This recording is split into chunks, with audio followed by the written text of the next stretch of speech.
إن الحمد لله نحمده ونستعينه ونستغفره ونعوذ بالله من شرور أنفسنا ومن سيئات أعمالنا من يهده الله فلا مضل له ومن يضلله فلا هادي له وأشهد أن لا إله إلا الله وأشهد أن محمدا عبده ورسوله بلغ الرسالة وأدى الأمانة ونصح الأمة وجاهد في الله حق جهاده فصلوات الله وسلامه عليه وعلى آله وأصحابه ومن تبعهم بإحسان إلى يوم الدين وسلم تسليما كثيرا.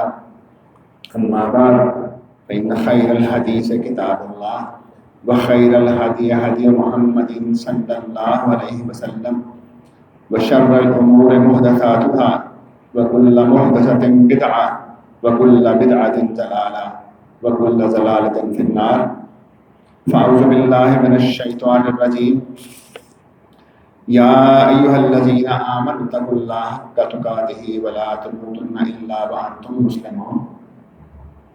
يا أيها الناس اتقوا ربكم الذي خلقكم من نفس واحدة وخلق منها زوجها وبث منهما رجالا كثيرا ونساء واتقوا الله الذي تساءلون به والأرحام إن الله كان عليكم رقيبا. يا أيها الذين آمنوا اتقوا الله وقولوا قولا سديدا يصلح لكم أعمالكم ويغفر لكم ذنوبكم ومن يطع الله ورسوله فقد فاز فوزا عظيما. سبحانك لا علم لنا إلا ما علمتنا إنك أنت العليم الحكيم.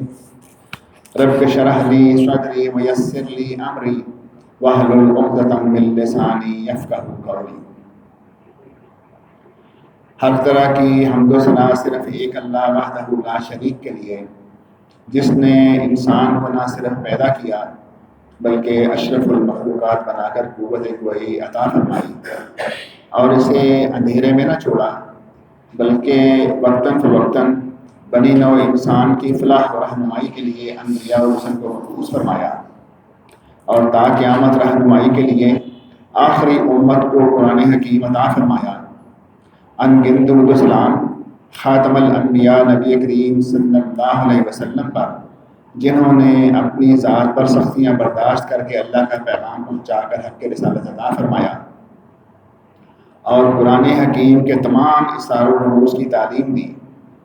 اللہ تعالیٰ آپ صلی اللہ علیہ وسلم کے درجات کو بلند فرمائے اور آپ صلی اللہ علیہ وسلم کو مقام محمود عطا فرمائے. آمین.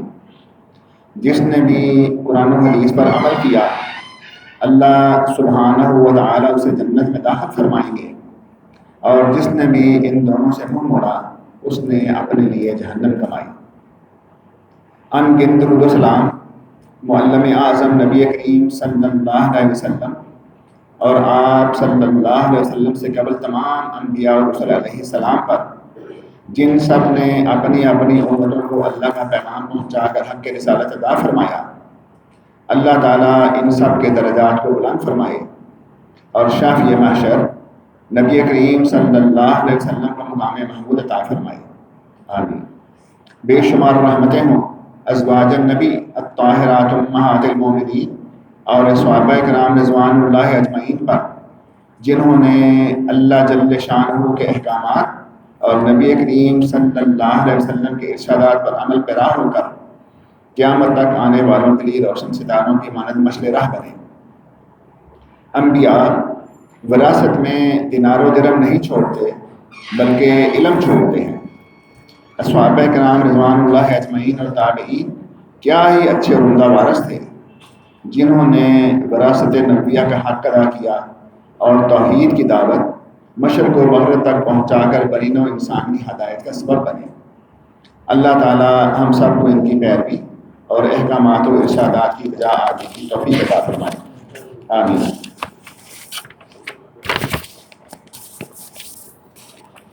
نبی کریم صلی اللہ علیہ وسلم نے ارشاد فرمایا،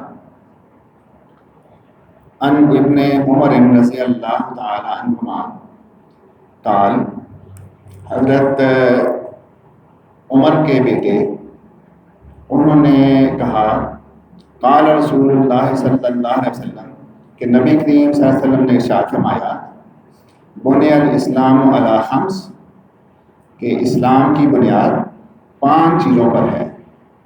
شہادت ان لا الہ الا اللہ وان محمد رسول اللہ، اس بات کی گواہی دینا کہ اللہ ایک ہے اور محمد صلی اللہ علیہ وسلم اللہ کے رسول ہیں.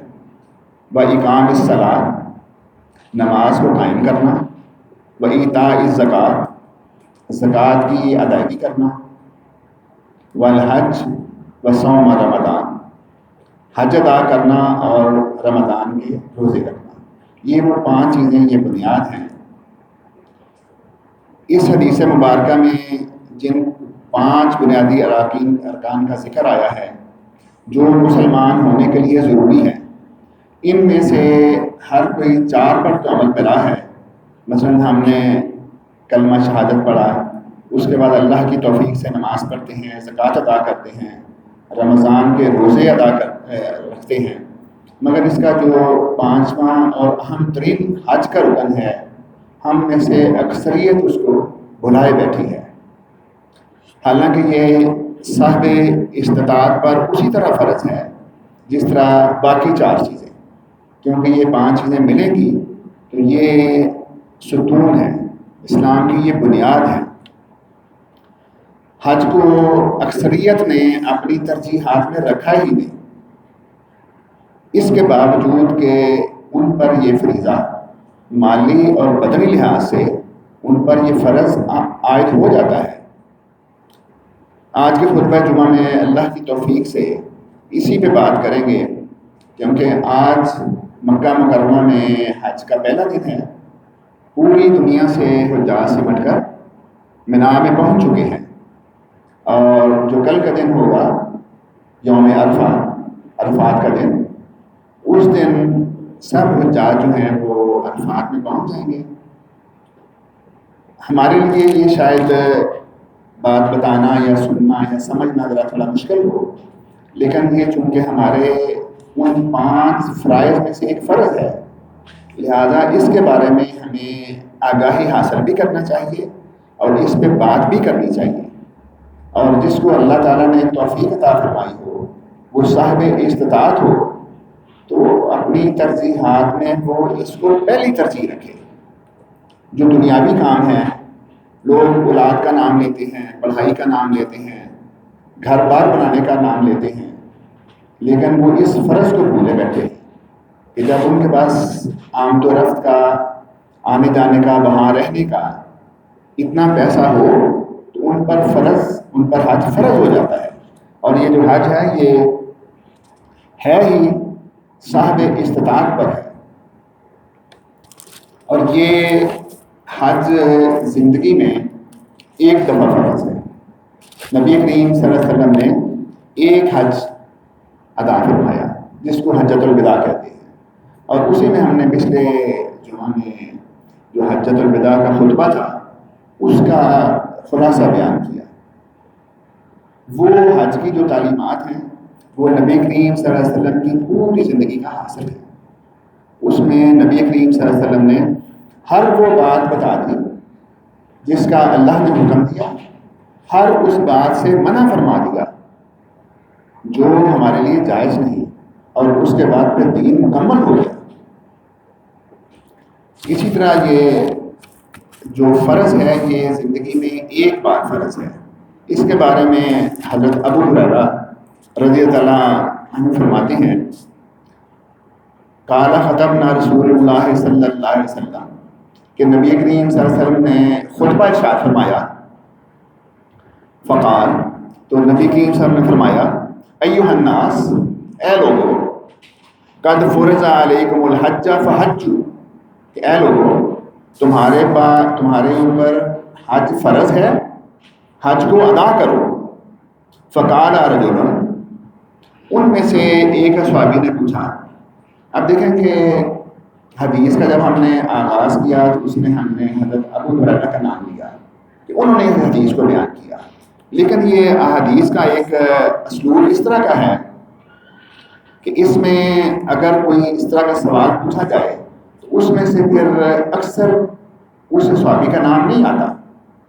اب یہاں پہ بھی فرمایا فقال رجل، ان میں سے ایک صحابی نے یہ پوچھا اکل آمن یا رسول اللہ صلی اللہ علیہ وسلم، کہ اے اللہ کے رسول کیا یہ حج ہر سال ہے؟ فسکت، نبی کریم صلی اللہ علیہ وسلم نے خاموشی اختیار فرمائی. حتیٰ قالہا ثلاث، یہاں تک کہ اس شخص نے اس بات کو 3 دفعہ دہرایا کہ کیا حج ہر سال فرض ہے، لیکن نبی صلی اللہ علیہ وسلم نے اس پہ خاموشی اختیار کی. جب اس نے 3 دفعہ پوچھ لیا فقال رسول اللہ صلی اللہ علیہ وسلم، تو نبی کریم صلی اللہ علیہ وسلم نے ارشاد فرمایا لو قلت نعم، کہ اگر میں یہ کہہ دیتا کہ ہاں تو تم لوگوں میں اس کے کرنے کی استطاعت نہ ہوتی. اس کے بعد پھر ہمیشہ کے لیے رہنمائی فرما دی. اور صحابہ کرام رضوان اللہ اجمعین کا یہ سلوک بھی تھا کہ وہ اس محفل میں بیٹھ کر نبی کریم صلی اللہ علیہ وسلم سے چیزیں سیکھتے. اس کے بعد نبی کریم صلی اللہ علیہ وسلم نے فرمایا کہ تم میں سے پہلی قومیں جو گزری ہیں ان کی ہلاکت کا سبب کثرت سوال تھی. یعنی جو پہلی قومیں ہلاک ہوئی ان کے انبیاء و رسل کے پیروکار ان سے کثرت سے سوال پوچھتے. اچھا، کثرت سے سوال پوچھنے سے یہ مراد ہے کہ جب اللہ کا رسول لوگوں میں موجود ہو تو کوئی جو بھی کوئی سوال پوچھا جائے اس کا جواب اس نبی کی طرف سے یا اللہ کی طرف سے وحی کے ذریعے جواب دیا جاتا ہے، اور وہ پھر اس امت کو ماننا فرض ہو جاتا ہے.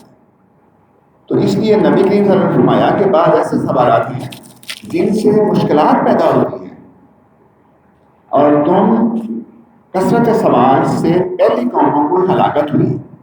تو اس لیے پھر نبی کریم نے فرما دیا کہ کثرت سوالوں کی کثرت نہ کیا کرو. فَإِذَا أَمَرْتُكُمْ بِشَيْءٍ فَأْتُوا، کہ جب میں تمہیں کسی چیز کا حکم دوں تو اس کو کر لو. مستطاعتم، اپنی استطاعت کے مطابق اس کو کر لو. وَإِذَا نُهِيتُكُمْ عَنْ شَيْءٍ، اور جب میں کسی چیز سے منع کر دوں تو اسے رک جاؤ. یہ تو نبی نے جب ارشاد فرمایا تو اس کے بعد پھر اللہ تعالیٰ نے سورہ حشر میں بھی انہی الفاظ کو اللہ نے قرآن حکیم میں نقل کر دیا. اللہ تعالیٰ کا ارشاد ہے وَمَا آتَاكُمُ الرَّسُولُ فَخُذُوهُ، کہ جو کچھ تمہیں رسول صلی اللہ علیہ وسلم دیں وہ لے لو. وَمَا نَهَاكُمْ عَنْهُ فَانْتَهُوا، اور جس سے وہ منع فرمائیں اس سے رک جاؤ. وَاتَّقُوا اللَّهَ، اب دیکھیں کہ یہ 2 احکامات دینے کے بعد یہ ارشاد فرمایا کہ وَاتَّقُوا اللَّهَ، کہ اللہ کا تقویٰ اختیار کرو، اللہ سے ڈرتے رہو، کثرت سوال نہ کرو. جو اللہ کے رسول دیں وہ لے لیں، اور جس سے منع فرمائیں اس سے رک جائیں. وَاتَّقُوا اللَّهَ إِنَّ اللَّهَ شَدِيدُ الْعِقَابِ. اب دیکھیں اس آیت کا جو ختم ہو رہا ہے اس بھی ہو رہا ہے کہ إِنَّ اللَّهَ شَدِيدُ الْعِقَابِ، کہ اللہ تعالیٰ بڑی سخت سزا دینے والا ہے. کیا مراد کہ اگر کثرت سوال کی وجہ سے کوئی چیز لاگو ہو جائے اور اس کو نہ کر سکیں تو اس کا مطلب ہم نے اس فرض کو چھوڑ دیا، اور یہ پھر اپنے آپ کو عذاب کی طرف لے جانے والی بات ہے.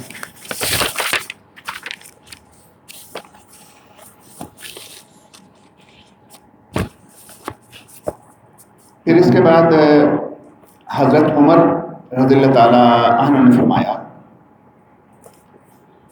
کہ میں نے ارادہ کیا کہ کچھ آدمیوں کو شہروں میں بھیجوں، وہ تحقیق کریں کہ جن لوگوں کو حج کی طاقت ہے اور انہوں نے حج نہیں کیا ان پر جزیہ مقرر کروں.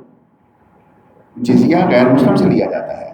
مسلمان ریاست میں جو غیر مسلم ہیں ان کے حقوق کی پاسداری کرنے کے لیے جو مسلمان حکمران ہوتا ہے وہ ان سے ایک جزیہ یا ایک ٹیکس لیتا ہے، اور اس کے بعد ان غیر مسلم لوگوں کو امان دی جاتی ہے. یہ دیکھیں کہ بڑے جو الفاظ استعمال ہوتے ہیں کہ جن لوگوں نے حج کی استطاعت کے باوجود حج نہیں کیا میں ان پر جزیہ مقرر کروں. ایسے لوگ مسلمان نہیں، ایسے لوگ مسلمان نہیں۔ یہ 2 دفعہ اس طرح ارشاد فرمایا۔ اس کے بعد حضرت علی رضی اللہ تعالیٰ عنہ سے روایت ہے کہ انہوں نے کہا کہ جس نے قدرت ہونے کے باوجود حج نہ کیا اس کے لیے برابر ہے کہ وہ یہودی ہو کر مرے یا عیسائی ہو کر مرے۔ اچھا، یہ باتیں ابھی ہمیں سننے میں ذرا تھوڑا سخت معلوم ہو رہی ہیں کہ اس فرض کو ادا نہ کرنے سے بندہ اسلام سے خارج ہو جاتا ہے، کیونکہ یہ اسلام کے وہ پہلے 5 ارکان ہیں جو اسلام کی بنیاد ہیں، ان میں سے 4 پہ تو ہم نے کہا کہ اس پہ تو ہم عمل پیرا ہیں، لیکن یہ جو 5واں ہے اس کو ہم بھولے بیٹھے ہیں۔ پھر اس کے بعد ابن عباس رضی اللہ تعالیٰ عنہما نے ارشاد فرمایا کہ نبی کریم صلی اللہ علیہ وسلم نے ارشاد فرمایا کہ اگر تم میں سے کوئی حج کا ارادہ کر لے تو اس میں پھر وہ جلدی کرے، کیونکہ اللہ کا اختیار ہے کس کی کتنی زندگی ہے، کس کی کتنی صحت ہے، کس نے کتنی دیر اس کے بعد یہ مان رہنا ہے۔ تو جب حالات سازگار ہوں، پیسے ہوں اور وہ حج کا ارادہ کر لے تو پھر اس میں وہ جلدی کرے۔ اب یہ جو باتیں اصل میں ہمارے معاشرے میں ان چیزوں کی طرف توجہ ہی نہیں دلائی جاتی۔ اس کے علاوہ ہم نے ہر وہ شارٹ کٹ تو پکڑ لیا جائے کہ کسی ایک رات کو رات بنا لیا اور اس میں کھڑے ہو کے وہ عبادت کی یا وہ کام بجا لائے جو کہ اللہ اور اللہ کے رسول نے نہیں بنائے، ان کے بتائے ہوئے نہیں ہیں، اس کی طرف تو ہم متوجہ رہتے ہیں، اور لوگوں جو فرائض ہیں ان کو ہم بھولے بیٹھے ہیں۔ اور پھر اللہ تعالیٰ نے جب یہ زمین و آسمان بنانے سے پہلے وَكَانَ عَرْشُهُ عَلَى الْمَاءِ، تو اللہ تعالیٰ کا جو عرش ہے وہ پانی پر تھا۔ اس کے بعد پھر اللہ تعالیٰ نے زمین و آسمان بنانے سے پہلے 12 مہینے بنائے۔ ان عدت الشہور عند اللہ 12 شہرا فی کتاب اللہ یوم خلق السماوات والارض منها 4 حرم ذالک الدین القیم۔ اللہ تعالیٰ نے جو مہینوں کی تعداد ہے وہ 12 بنائی۔ اس بات کرنے کا مقصد یہ ہے کہ یہ جو 12 مہینے ہیں یہ اللہ تعالیٰ نے اس دن بنائے جس دن اللہ تعالیٰ نے زمین و آسمان بنایا، اور ان میں یہ حج کا مہینہ اسی نام سے ہے۔ حج کے مہینوں کے اگر 12 مہینے بنائے تو ظاہر ہے کہ ان کے نام بھی ہوں گے۔ اور پھر مکہ مکرمہ جو ہے یہ اللہ تعالیٰ کا اپنا ایک نظام ہے کہ مکہ مکرمہ جو ہے نا وہ پوری دنیا کا ایک قسم کا مرکز بنتا ہے۔ اب دیکھیں کہ جب بھی کبھی چاند نکلتا ہے تو مکہ مکرمہ میں سب سے پہلے نکلتا ہے۔ اچھا، اس کے بعد پھر جو ممالک تو مغرب کی طرف ہیں وہاں تو رات بعض دفعہ 4 گھنٹے کی ہے، رات بعض دفعہ 3 گھنٹے کی ہے، اس میں چاند ہی نظر نہیں آتا۔ وہ زمین کے اس حساب سے وہاں پہ وہ واقعہ ہیں، وہ پھر مکہ مکرمہ کو فالو کرتے ہیں کہ جس دن مکہ مکرمہ میں چاند نکل آئے وہ اپنا رمضان، اپنی عید، اپنے نوافل روزے وہ مکہ کے چاند کے ساتھ ہی شروع کرتے ہیں۔ لیکن ہم چونکہ مکہ سے قریب ہیں تو ہمیں دیکھیں کہ 1 دن 2 دن تاخیر سے چاند نظر آتا ہے، اور کبھی ہم نے یہ بھی دیکھا کہ ایک ہی دن میں دونوں جگہ پہ نظر آتا ہے، کیونکہ یہ اللہ تعالیٰ کا نظام بنایا ہوا۔ یہ جو نظام ہے اس سارے نظام کو اللہ تعالیٰ نے چاند سے منسلک کیا ہے، اور جس کے بارے میں ارشاد فرمایا کہ هو الذی جعل الشمس ضیاء والقمر نورا وقدرہ منازل لتعلموا عدد السنین والحساب۔ وہی تو اللہ ہے جس نے سورج کو روشنی اور چاند کو نور بنایا اور چاند کے لیے منزلیں مقرر کر دی تاکہ تم برسوں اور تاریخوں کا حساب معلوم کر سکو۔ یہ دیکھیں پہلی آیت میں ہم نے پڑھا کہ زمین و آسمان جس دن بنے ہیں اس دن سے اللہ نے 12 مہینے بنا دیے، اور ان 12 مہینوں کو منسلک کر دیا چاند سے۔ اب جو چاند کی ہے وہ کبھی تو دیکھا کہ 29 کا مہینہ ہو جاتا ہے، کبھی ہم نے دیکھا 30 کا ہو جاتا ہے، لیکن جب اس کو ہم پورے ایک سال پہ تقسیم کرتے ہیں تو وہ 360 دن ہی بنتے ہیں، اس سے وہ پھر آگے پیچھے نہیں چلتا، کیونکہ یہ اللہ تعالیٰ کا اس طرح کا بنایا ہوا نظام ہے۔ اور یہ جو جب یہ مہینے یا یہ سال شروع ہوئے، پھر دنیا میں آبادی آنی شروع ہوئی۔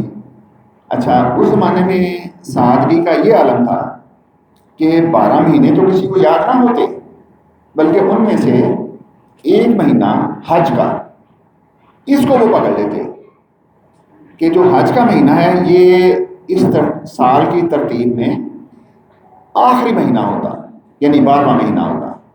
جس طرح ہمارا انگریزی سال میں دسمبر ہے، تو جو عربی کا حساب ہے اس میں ذوالحجہ، یہ 12واں مہینہ سال کا آخری مہینہ ہے۔ تو اس وقت کے پرانے زمانے کے لوگ، جب کہ نہ کسی کے پاس وسائل تھے نہ ذرائع آمد و رفت تھے، تو اس وقت بھی یہ حج کے مہینے کو مثال کے طور پر پکڑ لیتے۔ اگر کسی سے بات کرنی ہوتی تو کہتے کہ حج سے اتنا پہلے یہ کام کریں گے، یا کوئی واقعہ ہوتا تو کہتے ہیں کہ حج کے بعد ہم یہ کام کریں گے۔ تو حج جو ہے اس کو وہ بطور مثال پکڑ لیتے، اور اس کا پھر اللہ تعالیٰ نے قرآن حکیم میں ایک حضرت موسیٰ کا ایک بڑا لمبا واقعہ آتا ہے کہ وہ، جس کا مختصر یہ ہے کہ وہ ہجرت کر کے ایک ایسی جگہ پہ گئے کہ جہاں پر حضرت شعیب تھے۔ تو حضرت شعیب کی 2 بیٹیاں وہ ایک جگہ پہ اپنے جانوروں کو پانی پلانے کے لیے آئی تھی۔ تو جہاں پانی پلانے کا دن مقرر تھا، اس میں باقی لوگ بھی اپنے جانوروں کو پانی پلا رہے اور اپنے گھر کے لیے بھی پانی لے کے جا رہے ہیں۔ تو اس میں اتنا رش تھا کہ یہ دونوں خواتین پیچھے کھڑی ہیں۔ حضرت موسیٰ نے بڑھ کے پوچھا کہ تم لوگ پانی کیوں نہیں پلا رہے ہیں؟ ہم میں تو اتنی طاقت نہیں ہے۔ تو حضرت موسیٰ نے بڑھ کے ان کو، جانوروں کو پانی پلا دیا۔ اب ان خواتین نے گھر جا کر اپنے باپ سے ذکر کیا، اور وہ اللہ کے نبی ہیں حضرت شعیب، تو انہوں نے اس کا پھر قرآن مجید میں ذکر ہے، قال انی ارید ان انکح احدی ابنتی ہاتین الی ان تأجرنی ثمانیہ حجج، کہ میں اس چیز کا ارادہ کرتا ہوں کہ میں ان 2 بیٹیوں میں سے ایک کا نکاح تمہارے ساتھ کر دوں، اور وہ چونکہ اس کے پاس کوئی حق مہر دینے کے لیے یا کچھ بھی نہیں، تو حضرت شعیب نے کہا کہ تمہیں اس کی اجرت یہ ادا کرنا ہوگی کہ 8 حج تمہیں ہمارے پاس رہنا ہوگا، 8 حجج۔ تو یہ جو حج کا لفظ ہے یہ اس وقت مثال کے طور پہ استعمال ہوتا کہ اگر 1 سال کی میعاد کو مقرر کرنا ہوتا تو کہتے اچھا حج سے 1 مہینہ پہلے، اچھا حج کے 1 مہینہ بعد، جو بھی بات ہوتی وہ حج سے منسلک کرتے۔ پھر فرمایا وَإِنْ أَتْمَمْتَ عَشْرًا، کہ اگر تم 10 حج مکمل کر لو فَمِنْ عِنْدَكَ، تو یہ تمہاری طرف سے زیادہ ہوگا ہماری طرف۔ تو یہ جو پہلے زمانے میں بھی یہ جو مہینے تھے حج کا، سب سے معروف زمانہ یہی حج کا ہی تھا، جو کہ جس مہینے میں الحمدللہ اب ہم ہیں۔ اور پھر حج کے جو ایام ہیں یہ بھی اللہ تعالیٰ نے مقرر کیے ہوئے ہیں۔ اللہ تعالیٰ کا قرآن حکیم میں ارشاد ہے، الحج اشہر معلومات فمن فرض فیہن الحج فلا رفث ولا فسوق ولا جدال فی الحج وما تفعلوا من خیر یعلمہ اللہ وتزودوا فإن خیر الزاد التقوی واتقون یا اولی الالباب۔ حج کے مہینے سب کو معلوم ہیں، تو جو شخص ان مہینوں میں حج کا عزم کرے تو اسے چاہیے کہ حج کے دوران نہ جنسی چھیڑ چھاڑ کرے اور نہ بد کرداری کرے اور نہ لڑائی جھگڑا کرے۔ یہ جو اربعۃ من حرم، جو 4 حرمت والے مہینے ہیں، یہ ان میں سے ایک مہینہ ہے۔ اور جو کوئی نیکی کا کام کرے اسے اللہ خوب جانتا ہے۔ اور زاد راہ اپنے ساتھ رکھو، سفر کے دوران اپنے ساتھ رکھ لیا کرو، بہتر زاد راہ پرہیزگاری یعنی تقویٰ ہے۔ اے عقل والو میری نافرمانی سے بچتے رہو۔ اب یہ جو حج کے ایام اور حج کے دن ہیں، یہ اللہ تعالیٰ نے واضح ان کا بیان فرما دیا۔ اس کے بعد پھر حضرت ابراہیم علیہ السلام کا قصہ قرآن حکیم میں جو احسن القصص ہیں ان میں سے سب سے زیادہ ذکر حضرت ابراہیم علیہ السلام کا قرآن حکیم میں آتا ہے، ان کے مختلف واقعات، مختلف قصص. اور یہ حضرت ابراہیم علیہ السلام یہ ابو الانبیاء ہیں، یعنی حضرت ابراہیم علیہ السلام سے جب نبیوں کا سلسلہ شروع ہوا تو پشت در پشت ان میں اللہ تعالیٰ نے نبی بھیجے، یہاں تک کہ نبی کریم صلی اللہ علیہ وسلم بھی حضرت ابراہیم کی پشت میں سے، تو یہ ابو الانبیاء ہیں. تو ان کو اللہ تعالیٰ نے حکم دیا کہ یہ، اس کا بھی ایک مطلب اس کی ایک لمبی تفصیل ہے کہ یہ جس طرح سے پہلے ملک شام میں تھے، وہاں سے پھر فلسطین آئے، وہاں سے پھر یہ مصر گئے. تو جو جب یہ مصر میں گئے تو مصر کا جو بادشاہ تھا اس نے کسی ایک وجہ سے اپنی بیٹی کی شادی، ہاجرہ کی شادی حضرت ابراہیم سے کر دی، جبکہ ان کی پہلی بیوی حضرت سارہ ہیں، ان کے ساتھ ہیں. اب جب اللہ تعالیٰ نے حکم دیا کہ آپ میرا گھر حجاز میں جا کر بسائیں، مکہ مکرمہ جہاں پہ اب مکہ مکرمہ ہے، خانہ کعبہ ہے، یہ اللہ کے حکم سے اپنی اس بیوی اور اپنے نومولود بیٹے کو لے کر یہاں پر آ گئے. تو اس کے بارے میں پھر اللہ تعالیٰ نے ارشاد فرمایا اذ بوأنا لإبراہیم مکان البیت ان لا تشرک بی شیئا وطہر بیتی للطائفین والقائمین والرکع السجود. اور وہ وقت بھی یاد کریں جب ہم نے ابراہیم علیہ السلام کے لیے بیت الحرام کی جگہ کو تجویز کیا میرے ساتھ، اور یہ ساتھ یہ حکم دیا کہ میرے ساتھ کسی کو شریک نہ بنانا، اور میرے گھر کو طواف کرنے والوں، قیام کرنے والوں اور رکوع و سجود کرنے والوں کے لیے صاف ستھرا رکھنا. اب یہ جو اللہ تعالیٰ کا گھر ہے، اس کے لیے حج کے لیے جب یہ لوگ جاتے ہیں وہاں پہ، یہ مطلب ہمارے لیے چونکہ ہم نے یہ جگہ چونکہ دیکھی نہیں، میرا بات کرنے میں شاید آپ کو سمجھنے میں مشکل آ رہی ہو، لیکن میں اس کو آسان برائے میں بتانا چاہتا ہوں کہ، اور ساتھ اللہ تعالیٰ سے دعا ہے کہ اللہ تعالیٰ ہمیں اس فرض کو ادا کرنے کی توفیق عطا فرمائے، ہمارے لیے یہ سہولت پیدا فرمائے کہ ہم میں سے جس نے حج نہیں کیا وہ اس فرض کو ادا کرے، اور جب یہ فرض ہو جائے، اس کے بعد اتنے مسائل ہو جائیں، اس کی استطاعت میں ہو تو پہلے اس فرض کو ادا کرے، باقی چیزوں کو وہ مؤخر کرے. اور اللہ کو ہر چیز کا پتہ ہے، اور اللہ کی رحمت جو ہے وہ عین ممکن ہے کہ اس حج کی وجہ سے اللہ تعالیٰ اتنی برکت عطا فرما دے کہ آئندہ آنے والے کام جو بندہ اپنی عقل سے کرنا چاہتا ہے اس میں اللہ تعالیٰ اس کے لیے سہولت پیدا فرما دے. پھر حج کے لیے جب جاتے ہیں تو اس میں احرام کا باندھنا ضروری ہے.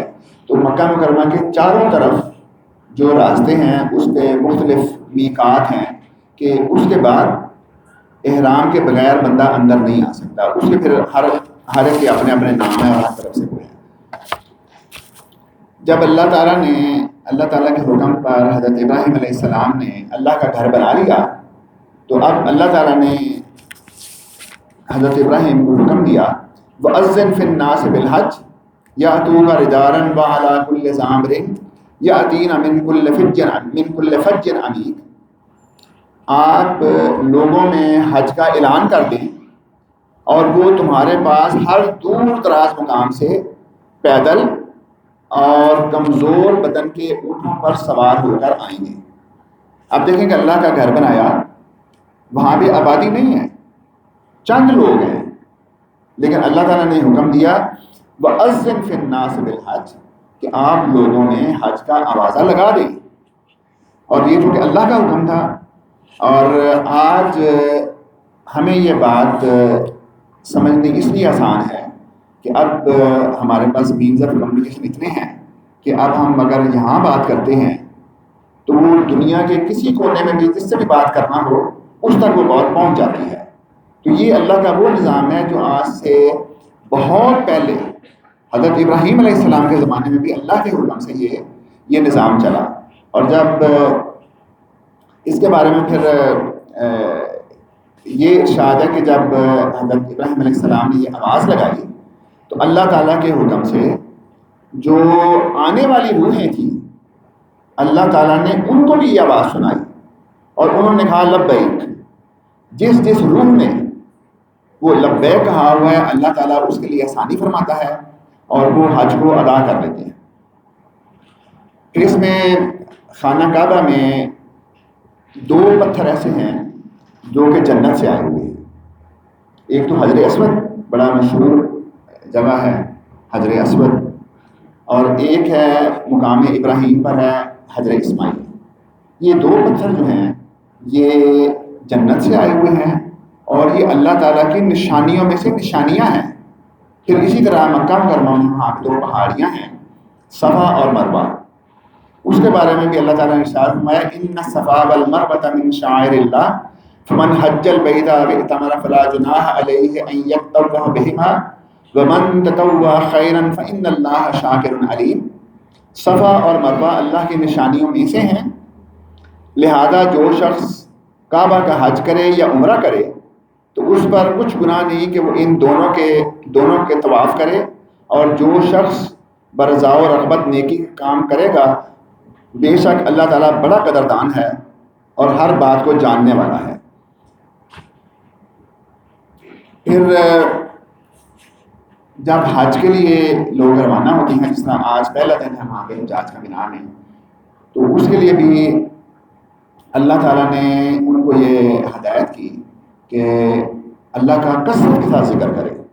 تو جب بندہ ان مقامات پر ہوتا ہے تو اس میں پھر وہ کثرت کے ساتھ اللہ کا ذکر کرتے ہیں۔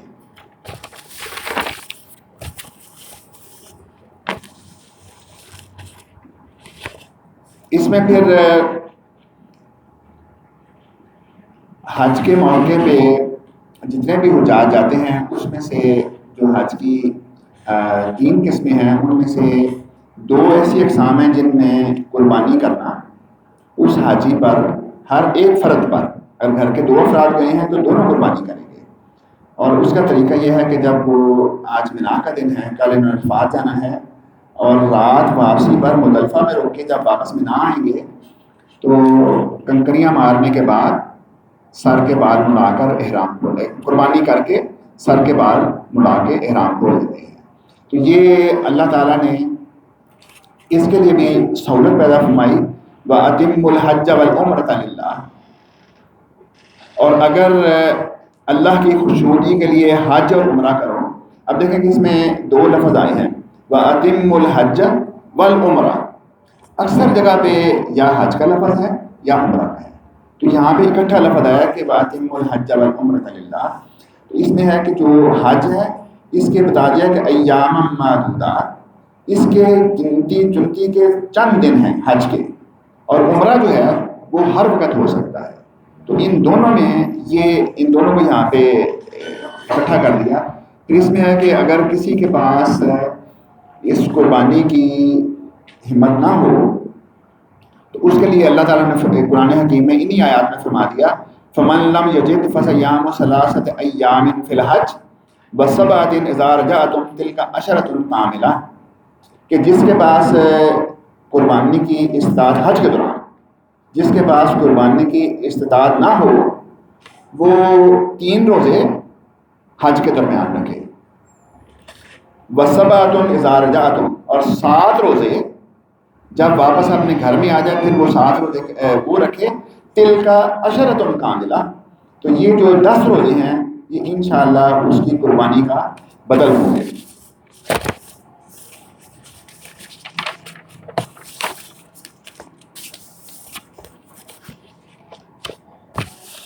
پھر جب حاجی یا عمرے کے لیے جاتے ہیں تو جس طرح میں نے کہا کہ اس کے چاروں طرف جتنے بھی راستے ہیں ان سے لوگ احرام باندھ کر اندر جاتے ہیں۔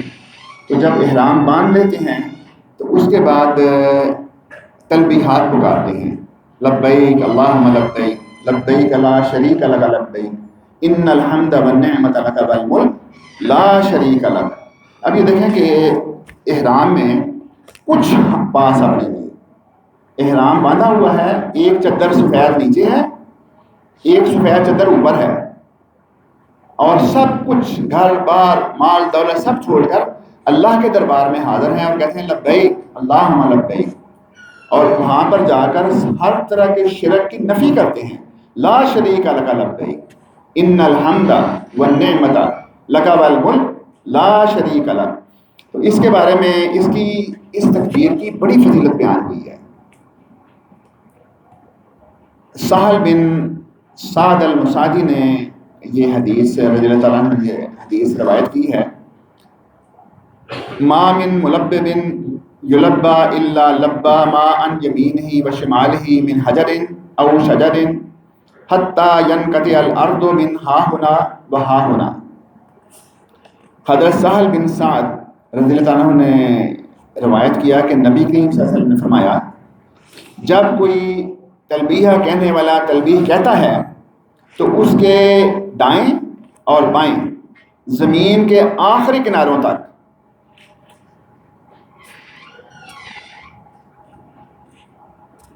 تمام پتھر، درخت اور کنکر بھی لبیک پکارتے ہیں. کہ اس قدر اس کی فضیلت ہے اس کی تلبیہ کی، کیونکہ اس میں احرام باندھا ہوا ہے اور یہ کہہ رہے ہیں کہ لا شریک الگ، کہ اے اللہ تیرا کوئی شریک نہیں. ہر طرح کے شرک سے اس کی نفی کر رہے ہیں. اور جب یہ کلمات پکار رہے ہیں تو ان کے پکارنے کے ساتھ کائنات کی ہر چیز وہی پکار رہی ہے، اور اس کا جتنا بھی اجر و ثواب ہے وہ اس تلبیہ کہنے والے کو ملتا ہے.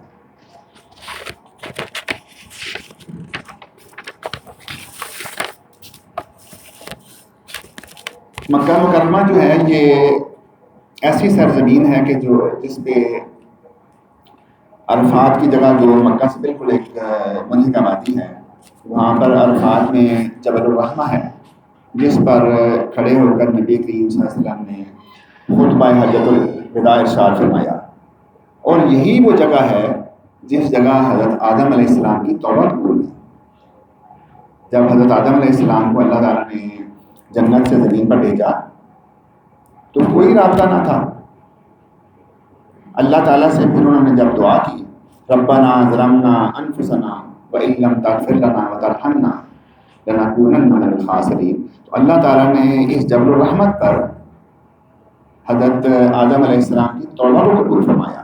اور یہی وہ جگہ ہے کہ جہاں پر کھڑے ہو کر نبی کریم صلی اللہ علیہ وسلم نے حجۃ الوداع کا خطبہ ارشاد فرمایا. اور اس میں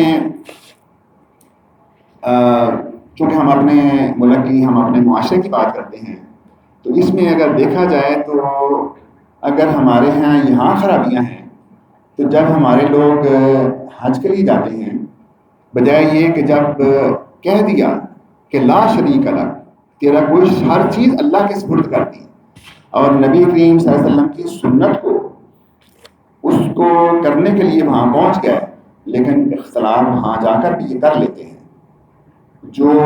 جس کے بے شمار شاہدین موجود ہیں. اختلاف کیا ہے کہ نبی کریم صلی اللہ علیہ وسلم نے ظہر کے اول وقت میں، ظہر کا اول وقت ہوتا ہے کہ اگر فرض کریں کہ 12 بجے زوال ہے، 12:15 ساڑھے 12، اول وقت 12:15 ساڑھے 12، اس وقت نبی کریم صلی اللہ علیہ وسلم نے خطبہ ارشاد فرمایا اور ظہر کے دو فرض جو ہیں ظہر کے پڑھے جماعت کے ساتھ، تکبیر ہوئی، 2 فرض پڑھے، پھر دوبارہ تکبیر ہوئی، پھر 2 فرض پڑھے عصر کے.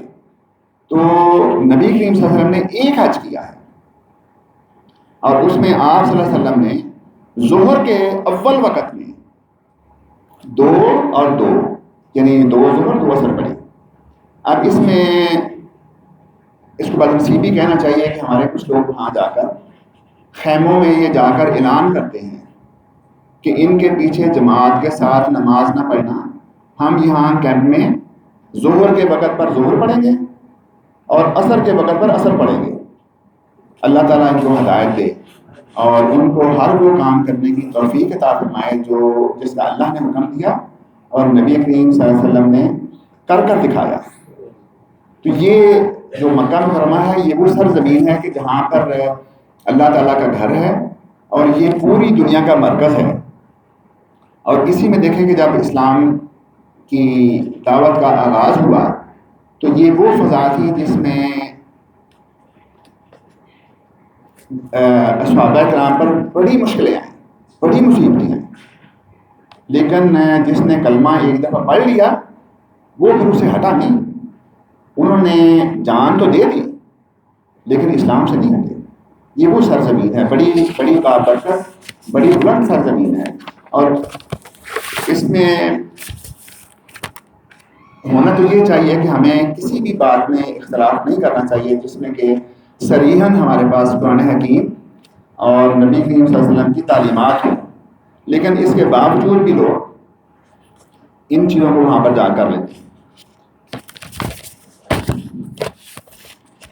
یہ حج سنت ابراہیمی بھی ہے اور نبی کریم صلی اللہ علیہ وسلم کی بھی سنت ہے، اور اللہ تعالیٰ کا یہ حکم ہے، اور اس کے بارے میں اللہ تعالیٰ نے ارشاد فرمایا وَمَن يَعْصِ اللَّهَ وَرَسُولَهُ فَقَدْ ضَلَّ ضَلَالًا مُبِينًا، اور جس نے اللہ اور اللہ کے رسول کی نافرمانی کی وہ صریحاً گمراہی میں پڑ گیا۔ پھر ایک بڑی مشہور حدیث ہے نبی کریم صلی اللہ علیہ وسلم کی، اکثر آپ لوگوں کو سننے میں ملتی ہوگی، من رغب عن سنتی فلیس منی، کہ جس نے میری سنت سے منہ موڑا وہ مجھ سے نہیں۔ ان باتوں کو چھوٹے چھوٹے جملے ہیں، چھوٹے چھوٹے حدیث ہیں، ان کو آپ چھوٹا نہ جانیں، ان کا آپ اصل دیکھیں کہ کیا کہا جا رہا ہے کہ جس نے میری سنت سے منہ موڑا وہ مجھ سے نہیں۔ ابھی ہم نے کیا بات کی کہ عرفات میں جا کے جب نماز پڑھنی ہے تو اس طرح پڑھنی ہے کہ جس طرح نبی کی نظر میں پڑھی ہے، تو یہ سنت ہے۔ اور پھر خطبہ جمعہ کا ہو یا عیدین کا ہو، جتنے بھی خطبے ہیں اس میں کثرت سے نبی کریم صلی اللہ علیہ وسلم کے یہ الفاظ جو ہیں ان کو دہرایا جاتا ہے، وَشَرَّ الْأُمُورِ مُحْدَثَاتُهَا وَكُلُّ مُحْدَثَةٍ بِدْعَةٍ وَكُلُّ بِدْعَةٍ ضَلَالَةٍ وَكُلُّ ضَلَالَةٍ فِي النَّارِ، کہ دین میں نئی بات ایجاد کرنا بدترین کام ہے، اور دین میں ہر نئی بات بدعت ہے، اور بدعت کا ٹھکانہ جہنم ہے۔ تو اللہ تعالیٰ ہمیں توفیق عطا فرمائے کہ ہم اللہ تعالیٰ کے احکامات، نبی کریم صلی اللہ علیہ وسلم کی سنت پر عمل کریں اور اسی کے مطابق اپنی زندگی گزاریں۔ وآخر دعوانا ان الحمد للہ رب العالمین۔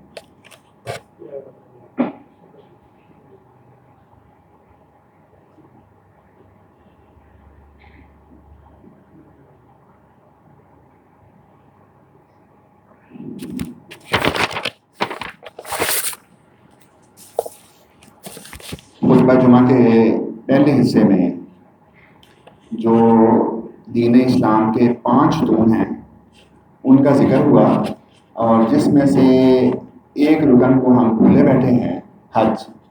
اس کے بارے میں تفصیلی بات ہوئی کہ اللہ تعالیٰ جس کو اتنی استطاعت عطا فرمائے کہ اس کے پاس مالی اور بدنی لحاظ سے وہ جا سکتا ہو تو اس کو حج ادا کرنا چاہیے۔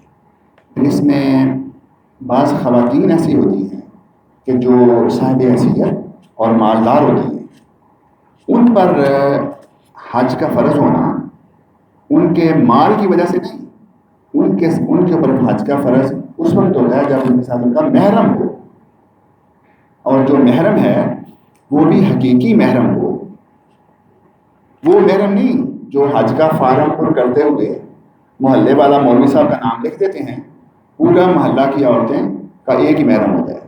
یہ بات غلط ہے۔ جو بات غلط ہے اس کو بتانا چاہیے کہ یہ اس طرح کا فرض ہے جس کو آپ ادا کرنے جا رہے ہیں، اور اس میں اگر آپ کے پاس اس عورت پہ حج فرض ہی نہیں، اگر اس کے ساتھ اس کا محرم نہیں، مال کی وجہ سے اس کو فرض نہیں ہوتا، تو اللہ تعالیٰ ہمیں ان چیزوں پر عمل کرنے کی توفیق عطا فرمائے۔